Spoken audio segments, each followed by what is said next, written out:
This is the Voice of Early Childhood podcast.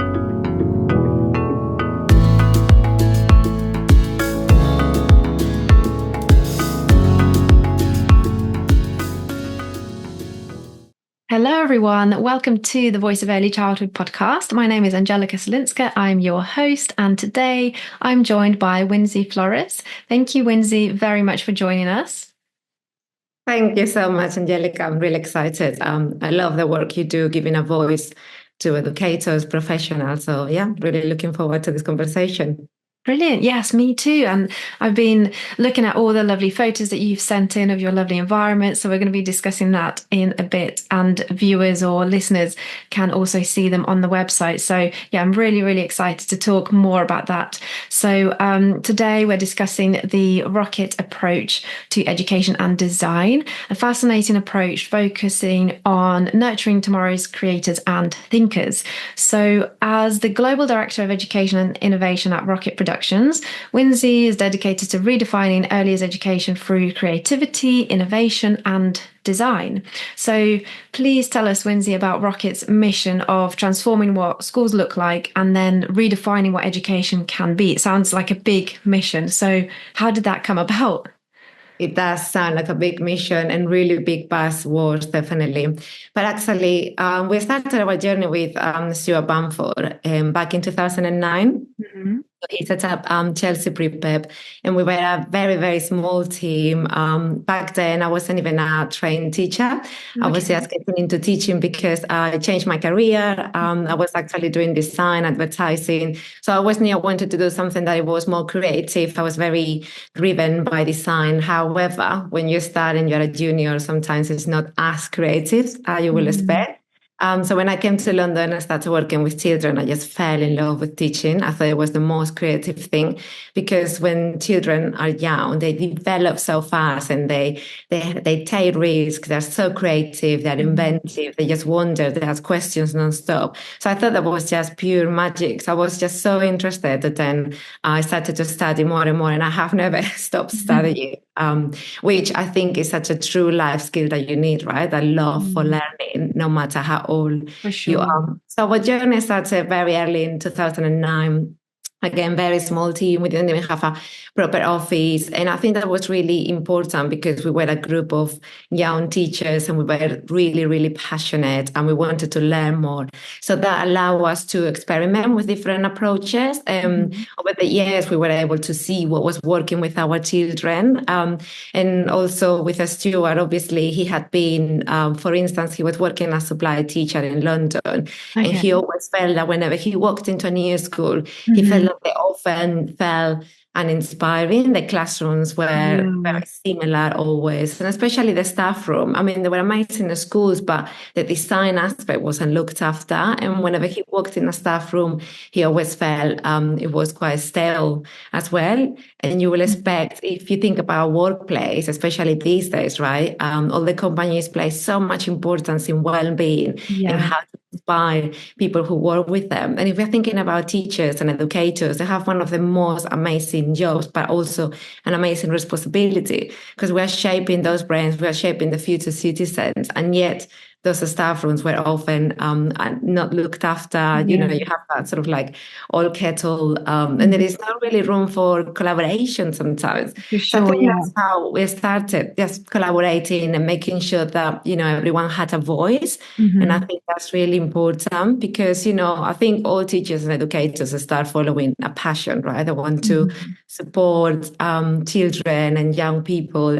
So that's a true passion. But I think sometimes, because there is so much to do, so many boxes to tick, I think sometimes you lose a little bit of that. So again, going back to the mission, it's a mission not only for shaping the future of our children, but also we place so much importance on our teachers as well, so they have a voice, like the voice of early childhood that you do.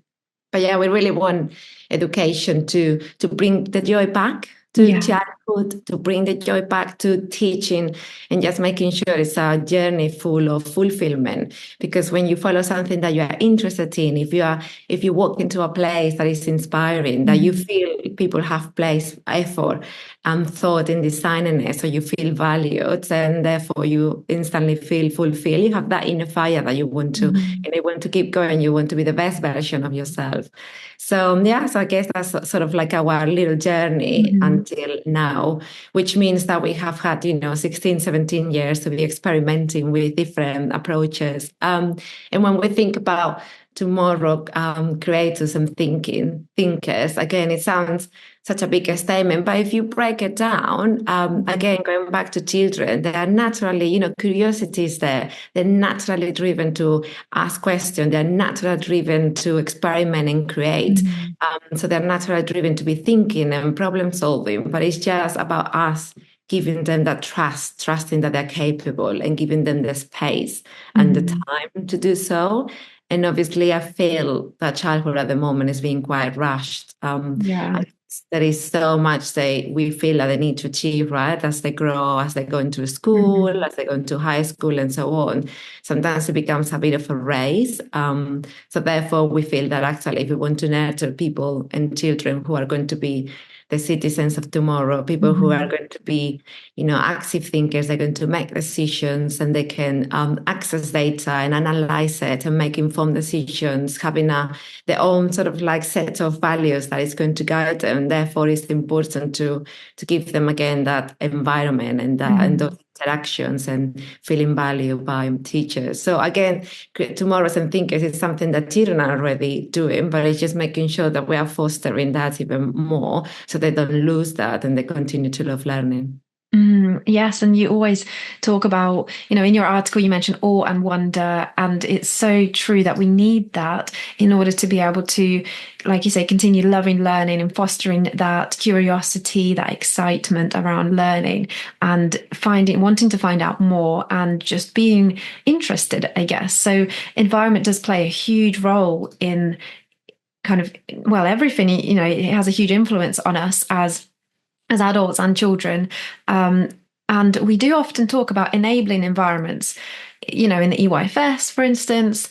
But you're so right in that the adult spaces are really not kind of taken care of at all. And I recently actually wrote an article where I reflected on this, and I thought I don't ever remember stepping into a a kind of a teaching space, a like a staff room, where I felt like, oh, this is nice. Every is always kind of very, like you say, dull, boring, and always an afterthought. And the equipment or like any kind of furniture and anything is often old and just forgotten about. So it's just so vital in terms of staff respect and well-being and staff feeling valued and the team feeling really valued. But then, like you say, really feeling inspired as well. That is something that I don't feel we ever discuss. We talk about well-being, but we don't talk about that awe and wonder for the educators as well as the children. So I think that's so important. And I know in your article you talk about user experience as well, Mhm. rather than kind of looking at everything from that traditional functionality perspective. Mhm. That's So right. yeah, so in terms of your spaces, you really think about um, the children using them and the team using them. So can you tell us a little bit more about that? Like how does that come about? Because obviously they do need to be very functional, especially for young Absolutely. children. But then how does that user experience come in? Obviously, or on wonder, is there anything else that needs to be thought about? I think so. With Owen Wonder, for instance, it's really interesting because there is so much research out there actually on how when you feel Owen Wonder, actually your brain changes. In Mm. the fact that, for instance, there is a research of people who went to see like a theater. And Hmm. so say, for instance, the Cirque du Soleil, right? It's Yeah. amazing because, I mean, all the things they do, you are constantly with your mouth open, Mm. jaw dropping because it's incredible. It sort of like defies gravity and you're always, so Yeah. they find that they did a research a study where they sort of ask a set of questions to people before going into them theatre, just to measure how much risk-taking they were willing to do, how much like flexible thought they were sort of like keen to do. And then they did the same after, and they found out because people were leaving the theatre sort of in a high, they were actually ready to take on the world. They were so inspired. They just wanted to take risks. It was just so different. Because if you think about when you feel awe and wonder, your brain floods with dopamine. It's sort of like feel good chemistry that is happening in your brain. And therefore you want to keep on going, right? There is nothing that is going to stop you. So we utilize that as well for our children and teachers, thinking that, if you have something that is really inspiring, you just want to find out more. So the same with asking questions. If there is something that you feel really curious about, you just want to find out more. And therefore you're going to experiment, you're going to iterate, you are not going to be afraid of making mistakes. And that's so important, knowing that you can just repeat and try again. If it didn't work to plan, then that's okay, but you have to think, how else am I going to do this? Do I need support from someone else? And it also comes there being interdisciplinary. And that's why collaboration is so important, because some other people might have a strength that you don't have, and then they can support you in different areas. But for that, you need to have such an awareness of, your own strength and what you can do. So again, we use the UX in the sense that, it's such a trend word now. All the, think about Instagram, social media, anything that is tech, apps, they use user experience because they put the user at the center of it. So if you're thinking about an app, for instance, when you design it, you have to make it user friendly. You have to make it visually nice so people are attracted and they want to use it. But so we should be using that for the schools and classroom as well. But instead of a user, you have children, or you might have teachers, or you might have families. So you need to make it friendly so everyone in that building feels safe and valuable. So then they're ready to learn, or they're ready to take into a different adventure or projects. But also it needs to be designed in a way that everyone knows how to use it. Everyone can take ownership. Everyone feels that they belong to it. And also it's something that they can adapt as they want, and it's easy to use. So we use sort of that framework. However, even though that we have a very strong vision and ethos, each building, each of our prepreps are completely different and unique. And that's because Stuart is so good at seeing the building, seeing the context, and really creating a story around it. So, for instance, we have Kingsland. It's in the Kings Road. And if you look back at the 70s, that was the era when, there were so many artists in that road. The punk era was music. Everything was there. People wanted to be bold. They wanted to be rebels and change and make a difference. It was just thriving with creativity and art and people collaborating. So when I steward to the King's Road, he said, I need to bring that feeling of, doing something different and being daring to be different. And I thought that it's just so unique.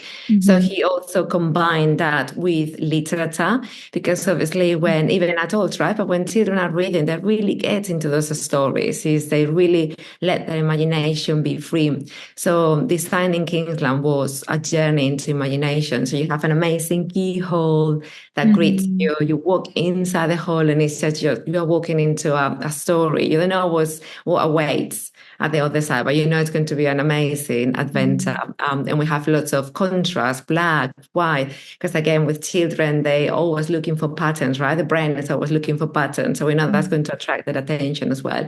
But when we come inside, as well as being functional, so everything is done at child level, because one of the things we want to foster for children is to become independent. But of course, if things are not at the level, if the children don't know how to access the classroom or the resources, then it's very little space for them to be able to develop that independency. So we really think about everything. What is the space going to be at the child level? But we also want to invite parents into the journey of imagination. So we also want parents to come in and think, oh, wow, this is not my experience. This is not what I remember school was. And it's sort of like making parents also to rethink, what is education? What is the schools? What should it look like? And why not, right? Why cannot we change this?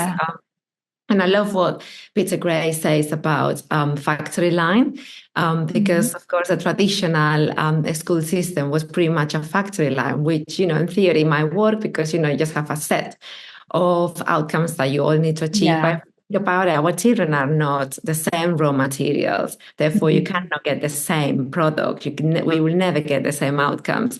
So we also look at that. How can we create an environment where each child can be unique? Mhm. How we can nurture all the unique personalities and dispositions. So I think that's really important as well, having a space that children feel that they can take ownership. And we work really hard with teachers because they co-create their space with them. So we have obviously the set space, but then Mhm. teachers will always change and transform that. So we make sure that the spaces are balanced. So again, making sure children feel safe, but also we always have areas where children are working into projects, and the teachers Mhm. are really good now at tuning in. They might spark some questions, and then they follow their children's questions. And then what they do, instead of giving them the answers, they get Mhm. children to be hands-on, experiment, and try to find out the answers themselves. But of Mhm. course, for that, you need all the tools, because again, a child won't be able to do it if they don't have the tools. So what we do is we create areas with lots of different resources that they can use, experiment, and then they can find out the solutions to those questions they have. So we're really big on materials as well. So not just what the school is going to look like, but I think materials is so important. Mhm. You need to think about what kind of materials and resources children have access to, the affordances. Do you have materials that are open-ended? So when you look at it, you can transform it into something else. And also knowing that the next child is going to look at it and transform it into completely something different, because they might look at it with different lenses, or they might have different ideas. So materials is really important. But we also get teachers to monitor how the classrooms or the spaces are being used so they can Mhm. change accordingly. Then, for instance, we have Grand West, which was a very, very difficult project. Yeah. All of a sudden COVID hit as well, and it was an all clinic, which means it was full of very small rooms. You will get lost. I remember the first time I saw the building, I could just find my way in, and there were so many rooms, carpets, so we really had to rip everything apart. The interesting thing is that Grand West is in Notting Hill, which is an incredible eclectic environment. Mhm. It's just beautiful, and yeah, it's just such a vibrant area. But the nice thing about it is it was one of the first places when adventure playgrounds emerged. Oh, okay. Children, yes, it's actually such an amazing story. So Mhm. post-war, lots of children will just have nothing to do. Mhm. They will take onto the streets. They will go to places that had been bombarded, or there were lots of Mhm. junk. Will use Yeah. that to build their own playgrounds. If you look actually on Google, you'll find incredible photos of children having built incredible tall structures, Mhm. throwing themselves from there, building swings, you name it. And again, it's just amazing if, if children have that freedom, that space to take risks and create, they just come up with the most amazing things. Mhm. So again, as Stuart wanted to bring that spirit of adventure. So Grand West is designed like if it was a vessel. So when you walk in, Mhm. you have a promenade that welcomes you. You walk inside, and then you have an office that it has been designed like if Indiana Jones was the head Oh, teacher. wow. So you have Mhm. lots of glows, and you have like relics from different places, like artifacts, sort of like a collection Mhm. of travel relics that you find. And then if you walk to every different space, it's like you're walking somewhere different, a different Mhm. habitat, a different place. So again, everything is like an adventure. And then when you look at the garden, we have this ridiculously big sort of like lighthouse. And again, that's a Mhm. reminder for children to look far. There is Mhm. so That's much beyond these walls. So, Mhm. don't let these walls stop you. You have this lighthouse, you can go anywhere. And again, that's so inspiring, especially if we think about size. I Yeah. think the size as well is so important in design, because the children we work with are quite young, so they're quite Mhm. obviously in size small. So if they look up and they see this incredible lighthouse towering over them, it's just inspiring, and it's just they're in completely awe, and it just brings so many questions and ideas, and it just gives them that fire of wanting to find out and imagine. And then we have Archmore, which is the latest one, and that was so interesting because it's centered around the era of the cinema, when Mhm. going to the cinema was really a big event, and people will go in the cinema, they will dress up. It was just a big thing. The whole family will go. And Mhm. because it was quite new. Everyone will be in completely awe. The lights will go off, and then you'll see this movement, and you could hear people just going in gasps. Mm. So we wanted to bring again sort of like that feeling of going somewhere and just being wow Yeah. and surprised, with a little bit of like gaspy flair. So it's lots of Mhm. drenched colors, with ceilings and walls being drenched in one color, which brings lots of calm and lots of light. Light so important as well for us in design. So as you see, it's sort of like a storytelling, and I think Mm. that's what's nice. Is not, a classroom as or a learning space, of course, needs to be functional, but you do need to bring some inspiration and the power for teachers and children to change the space as they need it. And it's just so important. And Mhm. again, affective design is really important as well, because I think we often forget that when you walk into a space, sometimes Mm. that's going to evoke different emotions, right? It's going to Mhm. connect you in different ways, and it will awake different emotions in different people. But for us as well, it's really important when we think about colors, even when we think Mhm. about the fabrics and the textures that we use, we're also trying to understand, how our children are going to feel in this space, or how our families, when parents walk in, how they're going to interact with those fabrics or those colors. And that's really Mm. important, because if you walk into a space and there's lots of clutter, or it Yeah. hasn't been painted, it's not looked after, Mhm. you feel a bit apprehensive. You don't really want to be there. So you need to be in a space that you feel actually, I want to be here and I'm Mhm. free to think. I'm given creative permission. It's okay for me to experiment. That's allowed. So that's what I think in design is so important when looking at schools, and also flexibility. Because if we want children and teachers to collaborate, the space needs to allow as well for Yeah. being collaborative. Because often, again, we have small rooms, usually children, sometimes if they're in the classroom, that's it. They might not go out of that classroom that much. Mhm. So again, we need to create spaces when, children can just encounter each other and interact and spark ideas and look what Mhm. someone else is doing that might ignite something, a new idea, or might ignite a new passion or interest. So yeah, design is very important for us. Hello, everyone. I'm here with an exciting announcement. The Voice of Early Childhood Conference is back again, and it will be held on 8th of February 2025. I'm really excited to share with you all the fantastic speakers and their talks. So, first up, we have Matt Baller presenting the morning keynote on proactively supporting children's mental health. Then we have 3 workshops for you to choose from out of a choice of 9 different topics and a variety of speakers. So, on the leadership strand, we have Yinka Ognusi, cultivating a critical approach, targeting social justice and anti racism. We also have Claudia Cicera and Stuart Cloak, recruiting a diverse workforce and investing in staff retention. And we have Wendy Ratcliffe, what to expect on your inspection day. And then we have our practice and parents strand. We have Dr. Sue Allingham speaking on a neuroscientific lens on the learning environment. We also have Stephanie Warrender, early literacy through song drawing. And we have Olivia Corbin Phillip, using stories to build confidence and improve RSC. We then have our final strand, which is practice focused. From Charmaine Leach, we've got Inclusive Beginnings, Nurturing Every Child with SEND. We have Jan Deville, Creating Your Own Curriculum. And we have Dr. Mona Saka, Kayla Halls, and Dr. Sarah Benetti on big questions in the baby room. And then, last but not least, we have Ben Kingston Hughes presenting our closing keynote all around the essential neuroscience of humor and laughter. So it's a packed agenda with lots of talks to choose from. So make sure that you grab your tickets. The link with full conference info is in this episode description. I'm looking forward to seeing you there.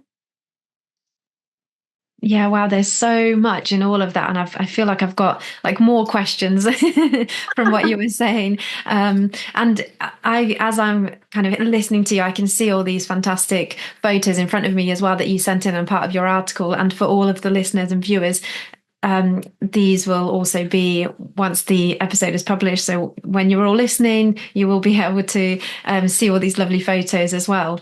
And they really are such fantastic and beautiful environments. And when you discuss everything around the design, it really starts to make sense. Initially, you look and you think, wow, that's beautiful. This is incredible.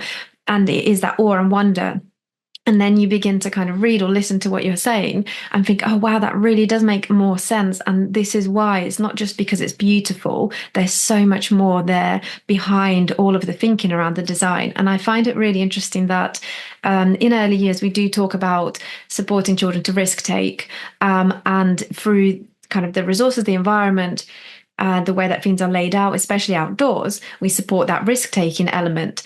But it's not just in the way that you kind of support it, it's not like just the active risk taking of going and doing something actively. It's more that mindset based. And so it's kind of like very like psychology focused.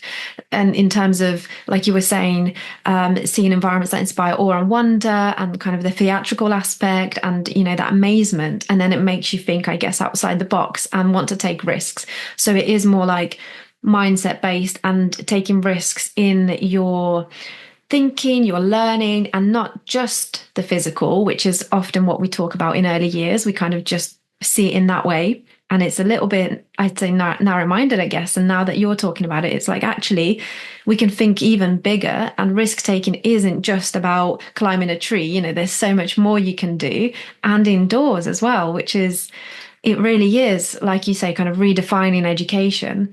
And it's so fantastic to see that, because it's very much kind of your approach seems to be like, you know, that kind of thinking of, well, we've always done it this way. And you're like, no, actually, you know, just because things have always been this way doesn't mean we're going to repeat. We're going to do things completely differently. Like you said, like, why not? Why can't things be different?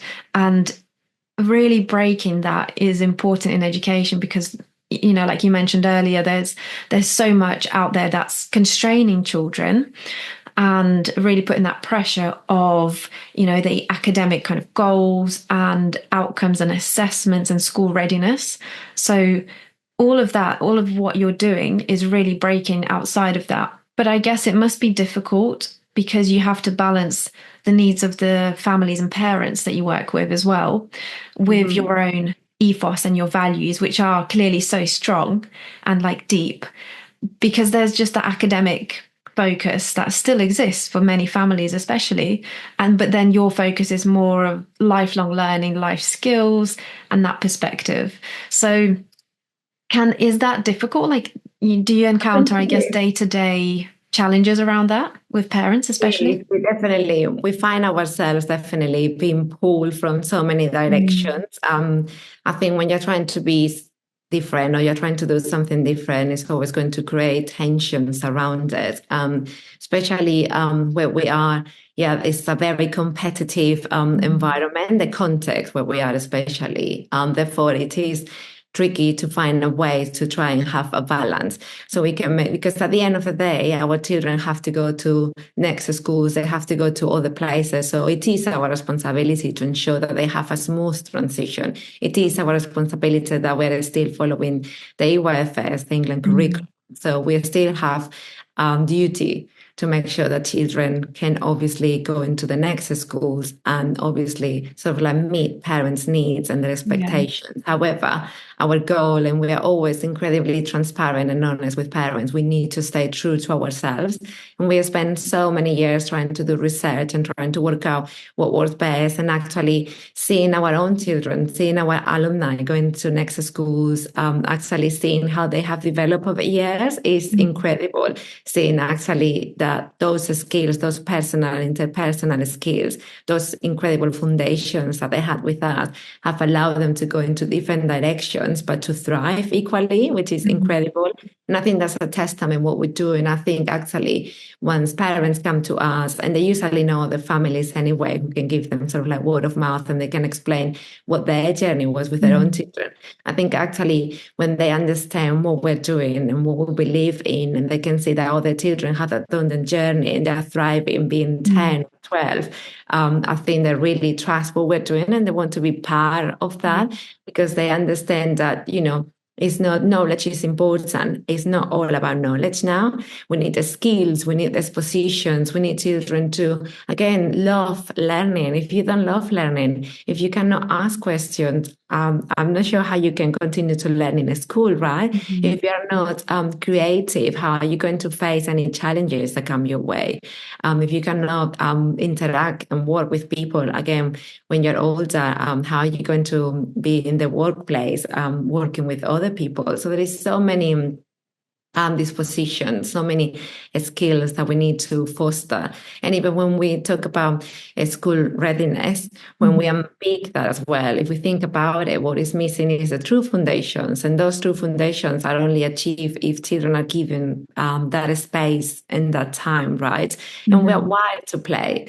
And that's sort of like being lost because I think is counterproductive sometimes when we say children are school ready, because then all of a sudden you might think, oh no, we need to get them ready for a school. But then if you're not understanding what that looks like, what's Mm-hmm. actually what they need, and we might be doing it in a way that actually we're taking away their right to play and the right to do it in their own space and time. And children develop at different paces. They all get there, right? But they all have their unique journey. So I think it's really important to be really knowledgeable of what child development is. And therefore, then you can have those conversations with parents, or you can have those conversations with other schools and saying, actually, it's not just this what children need to flourish. Actually, they need these human skills and this human journey for them to be able to thrive. So anything from, for instance, like managing, co-regulating their own feelings.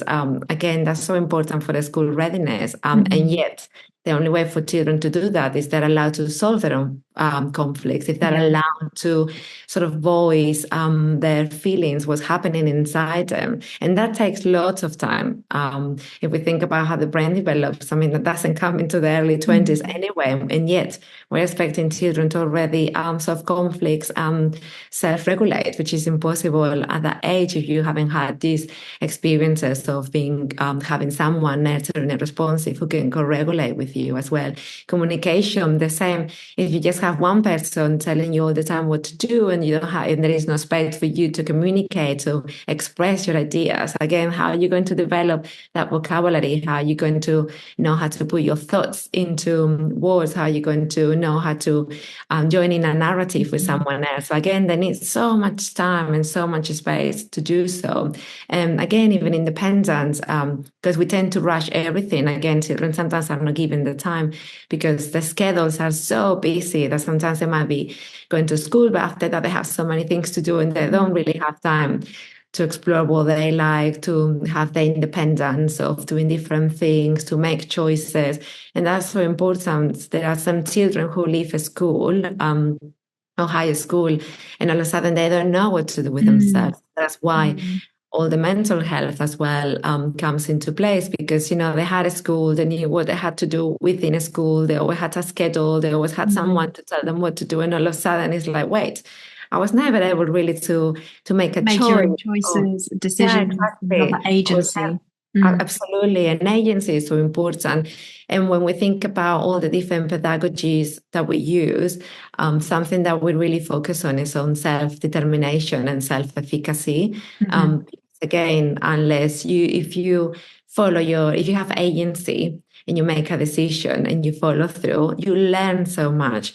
Because if it goes wrong, it's even better because you're learning, right? I made this decision. How am I going to solve these? And then you Mm-hmm. can reflect and then you can try again. And that's how you really learn, right? When you have all these different challenges and you're given the opportunity to work it all out. So I think that's really important as well. So yeah, coming back to your question, it is tricky because Mm-hmm. again, every year is a different cohort. Every Yeah. year, the world around us is changing so much.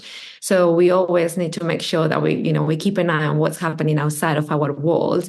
We always have to keep an eye, of course, on where our children are going next, what our families need, so we Mm-hmm. can hopefully support them and meet those expectations. But definitely, we will always stay true to ourselves. And as you were saying, we'll never say something and we'll stay like that for years. We will Mm-hmm. always be questioning ourselves, and that's why having this culture of teachers questioning is so important as well, because Mm-hmm. we just don't want to become stagnant. Every day there is new research coming out, but again, it's making sure that you have the skills to go through it and then thinking, what was with you, what was for your cohort, Mm-hmm. not just jumping into anything new that comes. So that again takes so much time. And teachers usually don't have that time, right? Because they're Mhm. teaching in the classroom. Everything is so busy, so fast-paced. So teachers rarely are giving the same as children that space and time to explore. If they have a question, do you give them time to research and maybe come up with ideas and then test it and then share it with other colleagues and everyone can collaborate. And that's Mhm. so needed as well. Mhm. Yeah, Yeah, we for sure.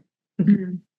I was going to say it definitely takes so much time to change mindsets and see those effects of character building and the mindset of lifelong learning and critical thinking, and for all of that to start to flourish. So it's a really difficult job that we have as early years educators to kind of change those perspectives of early years education, of the approaches, of kind of, I guess, more skills-based, play-based pedagogy, because all of that, the effects do take such a long time. And you're so right, that also requires so much time and space to allow children to work on all of those things in a way that isn't, I guess, as like obvious as they are now learning maths or literacy in a very kind of specific adult-led way. So yeah, all of that takes a very long time, and also, as you mentioned, really knowledgeable educators to share that knowledge, the knowledge of child development with families, for them to be able to understand why you're doing what you're doing in the settings, and I guess to have that trust in your own work as well, really support educators in their professional practice and their confidence, because that's a big area in early childhood education where educators don't feel as confident and as respected as those, in primary schools and teachers. So I guess you really foster that through your work with your educators by making sure they do also have that agency, like you mentioned before, when they can change their environments. And it's not just, you obviously have a big focus on design, but it's not just like top down. You create these fantastic spaces, but then you allow the educators to make changes according to their beliefs and their practice and the children's needs. So that gives them a lot of agency and voice themselves as educators, which is really lovely to hear. And I know that you also have practice being influenced by lots of other pedagogies and international approaches, and you really kind of delve into depth around those approaches, don't you, in terms of really finding out and thinking what actually suits our practice and our educators. And I think I've seen you also build the curriculum kind of quite collaboratively as well. Yeah, that's right. Yeah, we can construct everything.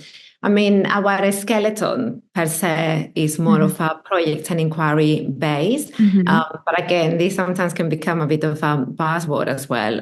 But we Mm. always say that we are very open-ended because, again, every year our cohort is very different. So we really need to make sure that we're doing the best we can for the children that we have at that Mhm. particular moment. And that's why we give that agency to teachers so they can try different things until they find what works for them.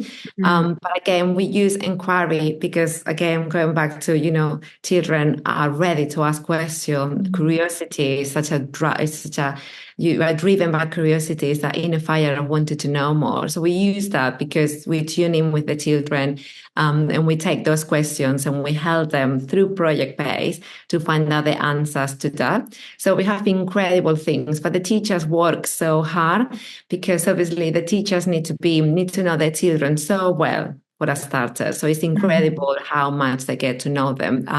If you walk into our classrooms, there is just a beautiful buzz of interaction where the children and the teachers are constantly interacting and co-creating and co-playing and Mhm. co-learning. And it's just quite beautiful buzz when you walk inside.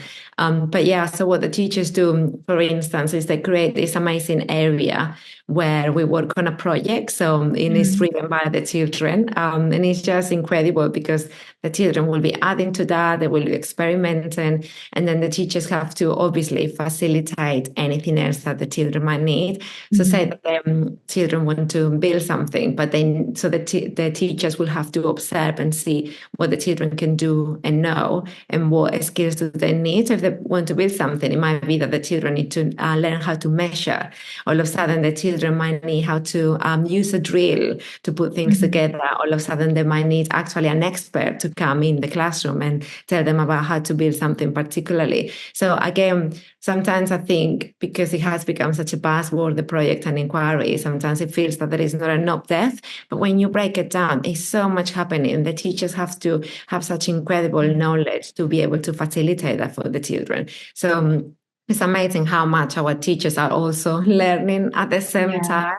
And the beautiful thing about project-based is that it can last as long as the child has that question and that desire of continue to go with that project. So a project may last, for instance, 2 weeks, but it may as well last the whole term, because from one single question, all of a sudden, lots of different children have different questions, and then you have to work on all of that. And it's just amazing, because then you see the classroom transforming, and then you see the buzz again of the children thinking about different things and being able to put it together. But going back at the balance, then of course we will have moments when the teachers have to make sure that they are providing and facilitating for the children, so they're still being able to continue to progress and have all those skills that they need to continue to progress into next transitions or next schools. But yeah, I think teacher training is so important. But again, when we talk about teacher training, it's not just for them to attend training.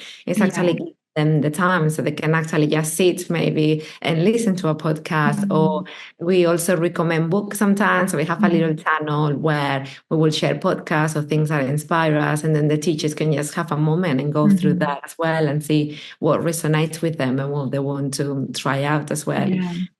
But yeah, so again, we have inspiration for so many pedagogies in terms of how we build our outdoor environment, for instance. But again, we always adapt it so it stays true to ourselves. Which is hard, but it's really, I don't know, it really gives you wings when you're given that sort of like permission to try out different things. Just incredible. And it's so incredible to hear that you really kind of value that time and space for educators beyond just going on some training and it kind of that being used as a bit of a tick list exercise of, we've got the certificate, you should be able to do this and that's it. It's just so much more kind of in-depth and values-based than just you've gone on some training and that's it. It really is about slowing down and kind of that slow pedagogy approach with the educators and not just with the children, of kind of having that reflective time and space and mindset. So being, I guess, taking care of that well-being aspect as well, being in that mindset where you can reflect and you can think critically and not just rushing around in the really busy day. How do you support educators with that? I guess you have to have adult-child ratios that account for that and be able to give practitioners time out of working with children all the time? So we definitely have nice ratios, but again, what earlier is like all of a sudden someone can be ill or something happens. So actually, we always have sort of like allocated time, but again, you never know. So actually, because we have this culture of where everyone is supportive, if something like that happens, someone will always step in, and that's really nice. Someone will say, I just need a time for a little like coffee and read 10 minutes, and it's just amazing how people will naturally step up. But what we do is they always have time before the children come and after the children have left. And that's the time that we utilize for reflection. So for instance, when they're thinking about what they're going to do the next day, all the teachers get together and reflect of what has happened so far.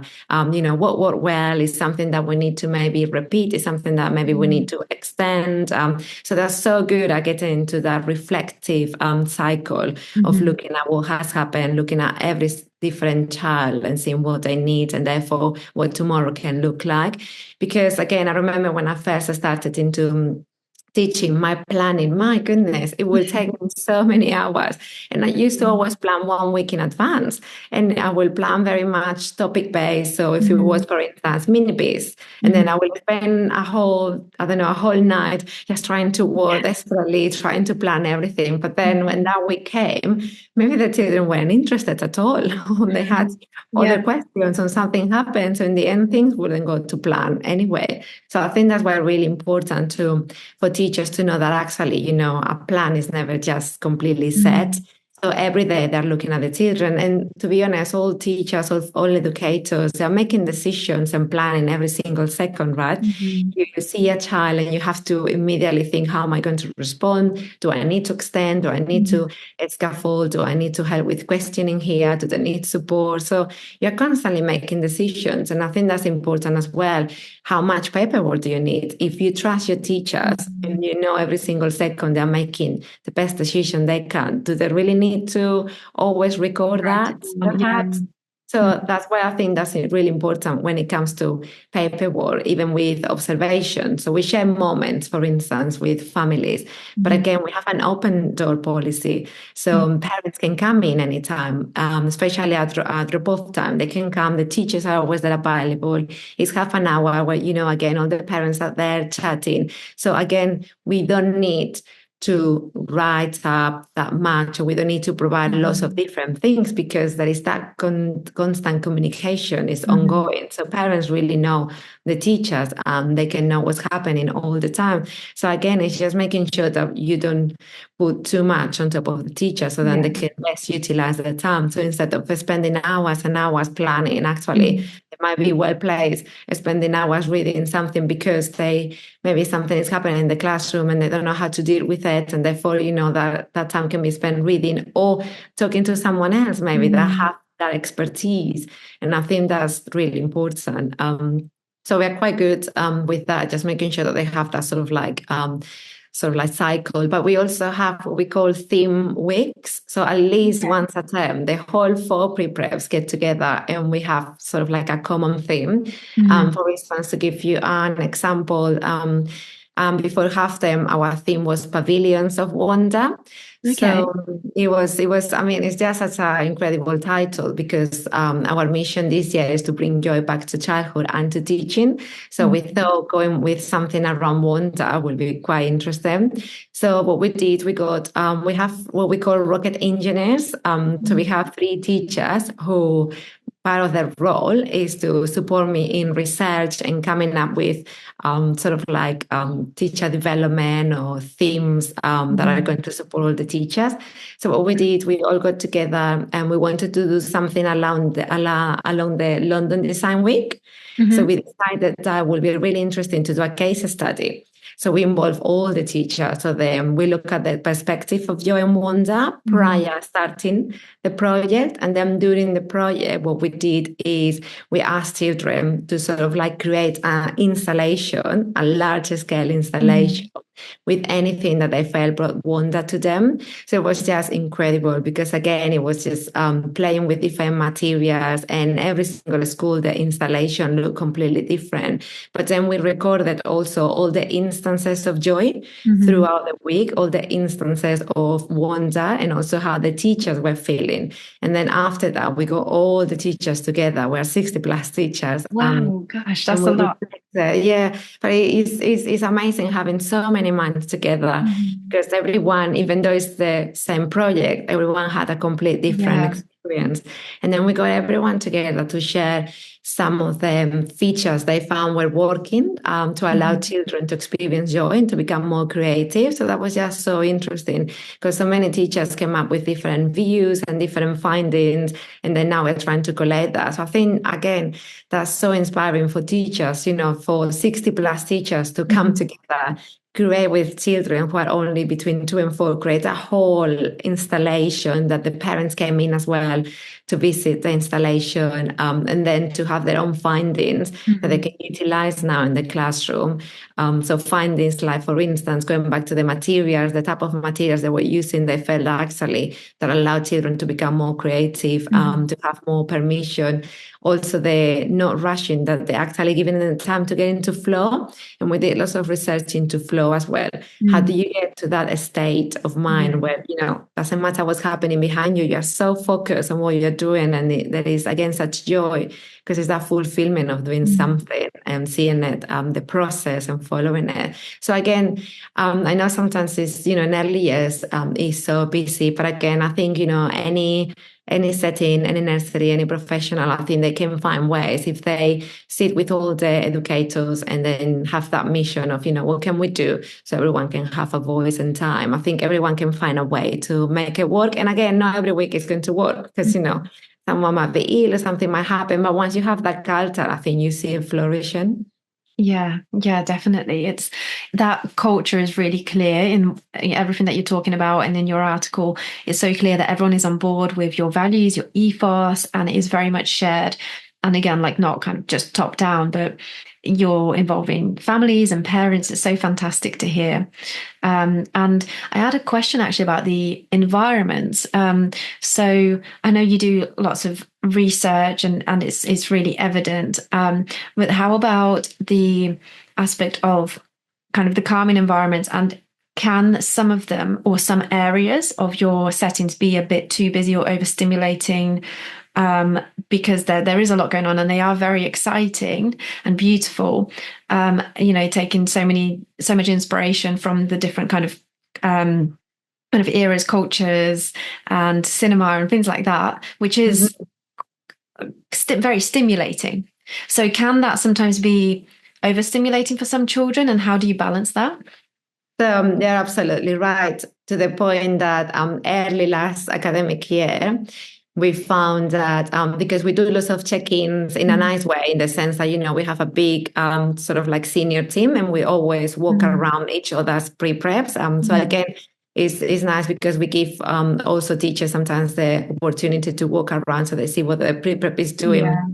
And in one of our check-ins or learning walks, we actually realized of that. We thought, wow, we have been working so many years on creating what we call theaters of learning, which is where, you theme out the classroom completely, so the children feel like they are inside these themes. So for instance, if you are working on, I don't know, like, for instance, a thing could be what's underneath your feet, right? We had once a classroom that the whole classroom was paper with craft paper, and it looked like you were under the earth, under the soil. It was just incredible. But then we thought, this is incredible, because the whole classroom is changed. It doesn't look like a classroom. It looks like you're somewhere else. So it's incredible. But then we were thinking, actually, this is not working, because we felt like we had overtaken. So that was really interesting, because all last year our focus was, how can we find balance in the classroom? Because exactly what you just said, because again, all children are different. So some children might find it overstimulating, or some children might need other areas where, actually, when we talk about flow, they might need areas where, they can find the flow with nothing else disrupting or interrupting. So you're absolutely right. But again, it takes someone, walking around, sometimes actually thinking, is this actually working? It looks amazing, but is this working? How are the children utilizing it? And that's what we bought. We have sort of like a provision map, where now the teachers, what they do is sort of like they map how they want to lay out the classroom, and then they ensure that it's always balanced. So now our theaters of learning belong to one area only. Oh, I see. So now everything is really balanced. So we have a balanced area where the children can sort of like match the energy if they need at any time of the day. And we make sure that all the furnishings, everything is very calm and soft. And then we went into studying a little bit on what is calm environment. And I remember also contacting, I think you had Brent as well. And I remember having a discussion Dr. with Catherine Murray. I remember having a discussion with her, and I love what she does. Also, Samdolakia, which she does also behavior, and she has she does a lot of behavior balance as well. So I had discussions with them, trying to understand, what is in the environment that can bring calmness. So we decided that we needed to balance it. So now we are really aware. We got lots of training, we did lots of research, and the teachers understood that actually again, you need to map it because you need to first know your children and you Mm. need to know what their needs Yeah. are and how they react and use the environment. So that's why they have that plan where they sort of like map and monitor. And now we make sure that we use also natural resources. So Mm. if you walked last year in January, our classroom, it was quite over the top. If you walk now, is we use so many sustainability and natural materials, and it's Mm. incredible the change it has made. So yeah, we're very very different in looks at the moment, and actually, the more we delve into natural materials, and the more we delve into sustainability, it's been amazing because all of a sudden we find a way to also sort of like foster that responsibility and consciousness in children and the environment. Mm. So now we use lots of recycling, but also we invite parents to donate things so we can upcycle them or we can Mm. reimagine them instead of Yeah. like giving things a second life. And Mm. it's just completely changed everything. So now actually when you walk, there is so many natural materials. Children are used now. They will go on the weekends and bring in sticks or leaves Mm. or things. So we realize that actually when you have lots of natural materials and things like even clay, it's just so calming. And we found that by having more defined areas, that definitely helps children because they know how to access it. They know that if they want to work on their project, they can go on that side. If they want Mm. to do something different, they can go on this side. If they need a bit of balance, there is an area for that. So yeah, it's worked really well. And our teachers, I mean, I have to give them credit. They're just incredible. They always surprise me. Even yesterday, I was walking around one of our prepares and I was in awe because I thought, my goodness, I hadn't seen this. And I thought, wow, this is just so changed. And because they have such pride, they want people to come and they take pride of what the environment looks like. And it's just amazing how much time they spend curating the whole Mm. space and making sure it's going to be practical for the children who are in Yeah. that classroom at the moment. So And yes, that's good question. I think you Mhm. always need to find a balance because I think either extreme, as with everything, it might not work for some children. So it's important that getting used to observing children and how they utilize the space. Mhm.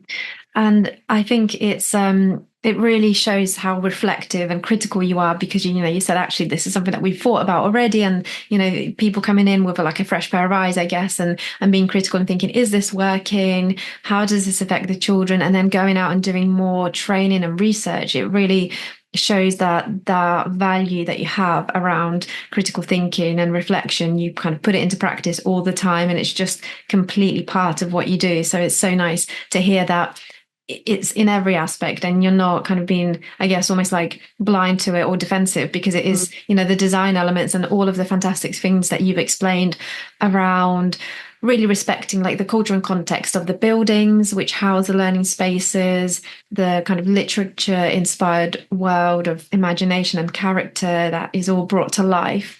That is a massive part of what you do. But at the same time, you can still be critical and reflective around that and think maybe some parts of this don't work, or have we taken it too far and things like that. So it's so nice to see that. And you also mentioned about you like really practitioners taking pride in their environments, and that goes back to what we were saying at the beginning because you've created that ethos and that mindset because of the spaces that you provide for the educators, and then they're able to feel like actually we want to continue that, and we feel respected and we feel proud of the environments, and then all of that kind of continues on.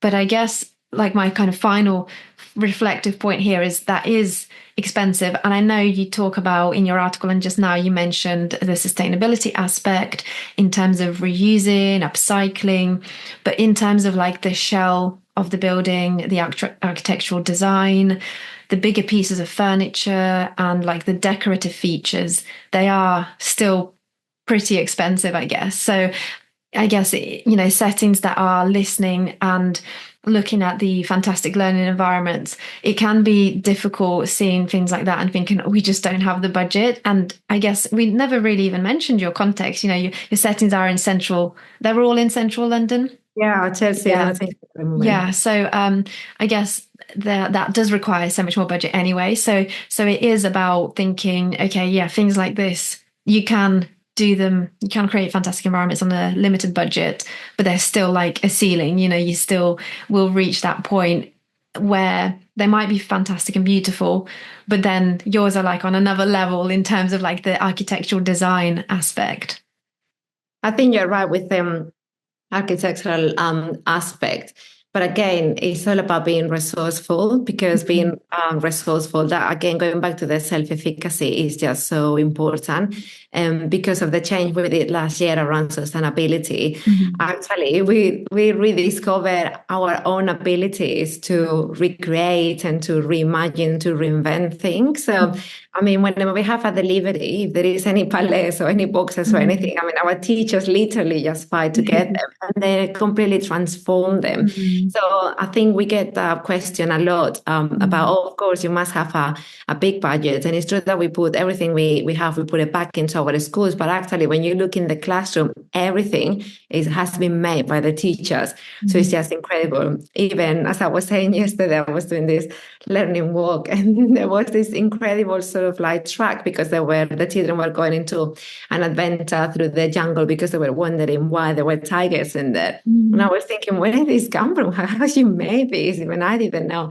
And they say, oh no, because someone just had it there. They were doing a movie and they had this feature there. So we just asked if we could take it and we just repurpose it. So I thought, wow, this is incredible. And then the children helped, because, they use some fabric, they use Yeah. some tires that we have from the garden. So they brought them upstairs and they build this thing. And I thought that's just so incredible. And again, teachers can be so crafty. It's Mm. incredible, especially early years teachers, right? I Mhm. mean, it's incredible the imagination they have. And again, if you give them the tools, for instance, one example is in one of our pre-preps, one of our teachers, she's so good with wood, actually, with woodwork. So the teachers themselves just plan a little afternoon where it was sort of like a workshop. So she just gave them some tips on how to build things and use wood. And then after that, it was just incredible. Everyone came back with their own projects and trying to build things. And again, it didn't cost much. And what we do, we also have a membership to a scrap store, which is, again, no Oh, cost wow, yet. lovely. So I think once a month or something like that, some of the teachers will go, and is they come back. I mean, it's one of the happiest days. They come back with so many things that they can use. So I think it's about being a little bit savvy as well. You don't need, even with paint or things like that, actually, you don't need that much.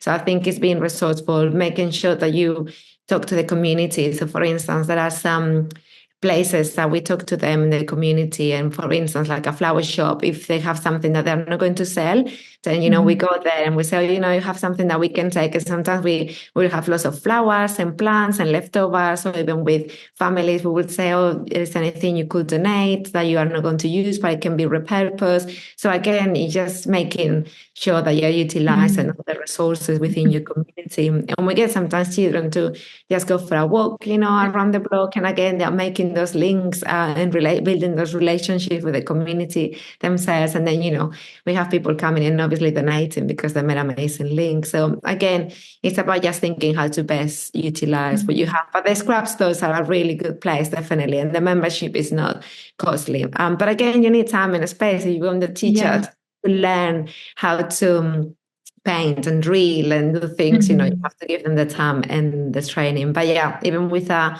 small budget, you can make the things happen. It's so great that again, once like you are always demonstrating such a reflective mindset. It's so nice because you could, with a bigger budget, you could just kind of think, actually, we've got the money, we can just buy everything. But then you are thinking of that sustainability aspect and not just almost like taking the easy route. So it's a really good example for other settings as well, I think, and being critical about everything and taking on that responsibility that you have as well of taking care of the environment and really promoting sustainable citizenship in children as well. It all comes completely hand in hand. It's not just, this is what we're doing because it's saving money or because we want to be more sustainable in terms of a business model, but actually everything is just entirely kind of hand in hand. And I actually, we think, need to be role models, because if the children are seeing the teachers creating these amazing things, and yeah, they also want to do it, and especially in these days when everything is next delivery, everything can be replaced. It's that's important for true. children to understand. Actually, no, I have this, I can repair it, and if not, maybe I can do something different. Maybe I can do Mm, something new. And I think that's so nice for children as well to learn that, not everything has to be, fast fashion, fast buying, not everything is replaceable. And sometimes if you have a goal, it takes time. So if you want to create something for your classroom, it might take time. But I think it's nice because they do it together with the teachers, and therefore it becomes part of their own mindset and all those values that they're building themselves. Yes, yeah, definitely. And all of this, I was going to say, I think I've really kind of sparked my interest even more in coming to visit your settings. Because when I was looking at the fantastic photos, I was like, oh my God, this is so just stunning. I really want to visit and actually experience that awe and wonder in person. So yeah, definitely would love to visit. And I'm sure then I would kind of feel that awe and wonder even more, that I think actually every child that walks through these doors and family, they feel this all the time as well. And it's so lovely to know that. We would love to have you. That would be so nice. Yeah, it would be fantastic. So thank you so much, Winsy. We've talked about so many different aspects of your practice, your approach. It's been really lovely to hear, like I was saying, all the reflective and critical kind of thinking that you really foster in your team and just generally in your whole approach. It's a really great example to so many settings out there. So yeah, thank you very, very much for sharing your work. So for everyone who is listening, Winsy's article with the fantastic photos of several of the settings can be found on the Voice of Early Childhood website. Do take a look at that whilst you're listening. It's really great to be able to visually see the spaces, because even if you imagine them, it's not, it's even more amazing than what you can imagine. I think that's kind of how I felt. And then for more on early years spaces, do take a look at the work of Dr. Catherine Murray, who Winsy mentioned as well, around brain set. They did some work with Astrea Academy Trust, with Dr. Sue Allingham as well. And we have a couple more articles actually that do link into what we were talking. For example, Stuart Cloak recently was talking about inquiry-based learning, and also Carmela Garcia Manas and Zana Clark were discussing life skills over academic achievement. Some really interesting points similar to what Winsy was making around that balance as well. So those are there for all of the listeners and viewers. And I'm sure, Winsy, will hear from you again, because there's lots more things I think we could discuss around your work. Yeah, can't wait to have more conversations and more collaborations. But yeah, thank you, everyone. Thank you.